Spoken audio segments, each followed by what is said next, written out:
स्वतःच्या आई बहीण वडिलांच्या परिवाराचा म्हणजे चांगला उद्धार करून घ्या अयोध्येच्या हाताने।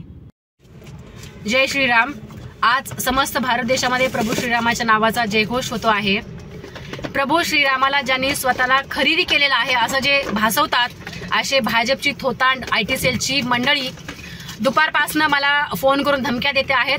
बरं, त्यांच्या प्रत्येकाच्या फोनला मी आन्सरही करत आहे, भेटाही म्हणत आहे। आणि मी काळाराम मंदिरामध्ये असताना तिथं ते जी भाजपची जी मंडळी मला ज्या धमक्या देत आहेत किंवा मला अश्लाघ्य मला घाणेरडं बोलत आहेत तर त्या मंडळींना मी सांगितलं की मी आत्ता मंदिरातून फ्री झालेली आहे आणि मला तुझ्या घराचा पत्ता दे, मी तुझ्या घरी येऊन बोलते। त्याच्यानंतर सातत्याने म्हणजे मला फोन, मग माणूस एक असतो की जो आपला टेम्पर्ड। आता मी त्या मुलाला जो मला सातत्याने फोन करत होता मी त्याच्या आई बहिणींचा चांगला उद्धार केलेला आहे। हा व्हिडिओ त्याचसाठी आहे की याच्यानंतर गद्दार टोळी असेल, देवेंद्र फडणवीसांची टोळी असेल किंवा भाजपची कुठलीही व्यक्ती जर मला घाणेरडं बोलली, मला घाण ट्रोल केलं किंवा मला धमक्या दिल्या तर त्या प्रत्येकाच्या मी आई बहिणीचा उद्धार करेल। एकीकडे म्हणायचं बेटी पढाव बेटी बचाव आणि दुसरीकडे बेटीलाच त्रास द्यायचं, हे कसलं तुमचं थोतांड हिंदुत्व?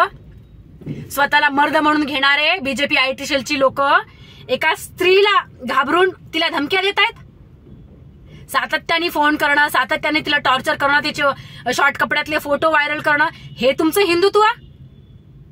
चांगलंय, स्वतःला हिंदू रक्षक म्हणून घ्यायचं, स्वतःला हिंदू धर्माचे रक्षक म्हणायचं, स्वतःला हिंदू पालक म्हणायचं आणि एका स्त्रीला असं करायचं। अरे त्या प्रभू श्रीरामाचा तुम्ही काहीतरी आदर्श घ्यायला पाहिजे होता।